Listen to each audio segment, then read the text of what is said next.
და მოგიყვეთ აფხაზეთში მომუშავე მედიკოსებზე, რომლებიც ძალიან მიყვარს ვამაყობ მითი და ვამაყობ იმით, რომ მე ასეთ ხალხთან უმიწია მუშაობა. რაც მაგათმა გააკეთეს ომის დროს, ცითრა დაუფასებელი შრომაც არა, თავდადება, სამშობლოს სიყვარული, პაციენტების სიყვარული, ჩვენთვის სულ ერთი იყო, ვინ იყო, რა ეროვნების იყო, ყველა დაჭრილს, ყველას ვისაც ჭირდებოდა დახმარება, ყველას ვეხმარებოდით. მე ვარ სოხუმელი, მამა ჩემი იყო აფხაზეთში ცნობილი პიროვნება, აფხაზეთის მთავარი ფსიქიატრი ბიძინამ გალობლიშვილი, რომელსაც არც ერთი დღე არ დაუტოვებია თავისი ქალაქი აფხაზეთში ომის დროს და სოხუმის აღების დღეს ის დახვრიტეს. დაწყებული 14 აგვისტოდან აფხაზეთის ომისა ყველა დღე იყო გამოწვევა. მთელი 13 თვე იყო გამოწვევა ყველა ჩვენთაგანის, ყველა მეომრის, ყველა ექიმის. ესე შენელებულ კადრებად მიდის თვითონ მტკივნეული ისტორია. ძალიან ცუდი დღე დაგვადგა ამ ომის გამო, იბომბებოდა სულ ხშირად, პაციენტი პაციენტზე იყო და ხელჩართულ ბრძოლაში იყო ჩვენი ქირურგები. დაუზოგავად იბრძოდნენ სიცოცხლის გადასარჩენად. კოლექტივი იყო დიდი, გამართული, მაღალპროფესიონალი. ეს კოლექტივი უწევდა არა მარტო დახმარებას სოხუმის ქალთა კონტინგენტს, არამედ აფხაზეთის მთელ ტერიტორიაზე პაციენტებს.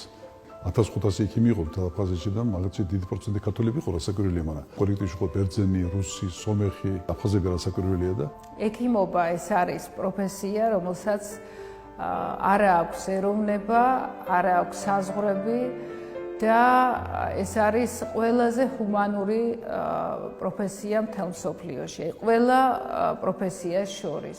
რაც დრო გადის, უფრო და უფრო ვწმუნდები, რომ პროფესიის არჩევაში არ შემცდარვარ. ექიმობა ღვთისგან კურთხეული პროფესია, რომლის პირველი ნაბიჯები გადავდგა აფხაზეთში, სადაც აფხაზი და ქართველი ექიმები ერთად გვერდ დგომით ვიბრძოდით სიცოცხლის გადასარჩენად. ერთად ვზეიმობდით გამარჯვებული სიცოცხლის სიხარულს და ერთად გამივცდიდით ტკივილიან დამარცხებას. ექიმი ომშიც და მშვიდობაშიც გმირია, იმედია. მე არ მინდა ჩემმა მომავალმა თაობამ, ჩვენმა მომავალმა კოლეგებმა ნახონ ის უბედურება, რაც ჩვენ ნახეთ. ჩვენ ქართველი და აფხაზი ექიმები ისე გვერდში დგომით, ისე მოვეფერებით ვიბრძოლებთ პაციენტების გადასარჩენად და რაც ყველაზე მთავარია, ერთად ჩავებმებით მშვიდობის მშენებლობის პროცესში საბოლოო გამარჯვებამდე. სიტყვა რომელიც იყო ეს გრძელდება. მიუხედავად იმისა, დაიღვარა სისხლი, ტრაგედიები მოხდა, არჩევით ძიები ახლა პერსონალურად ამალავს, რთული რაღაცა მოხდა, რომელიც გულსატკენია რასაკვირველია.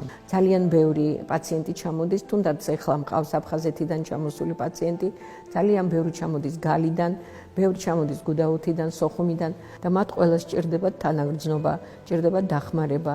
ომი მიდიოდა 1 წლის განმავლობაში, პირველი 2 თვე სამხედრო ჰოსპიტალი არ იყო აფხაზეთში, შემდეგ დადგა საჭიროება, რომ შეგვექმნა სამხედრო ჰოსპიტალი, რადგან საომარი მოქმედებები ძალიან რთულ და მწვანე ფაზაში გადადიოდა.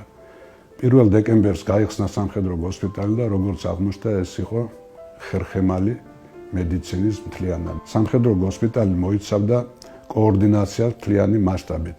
დიდი შრომა გასწიეს ჩვენმა ექიმებმა, როგორც საველე პირობებში, ისევე სტაციონარულ პირობებში. როგორც ქირურგი, როგორც ექიმი, როგორც ომის მონაწილე, მინდა თანადგომა განუცხადო უკრაინელ ხალხს და უკრაინულ ექიმებს, რომლებიც უმძიმეს პირობებში ცდილობენ გადაარჩინონ ადამიანების სიცოცხლე თავიანთი ჯანმრთელობის და რისკის ფასად. სულ იმ იმედით ვარ და იმ გზნობით, რომ ოღონ გადაწყდეს აფხაზეთში დაბრუნება, რომ მე ისევ იმ გზით მინდა წავიდე.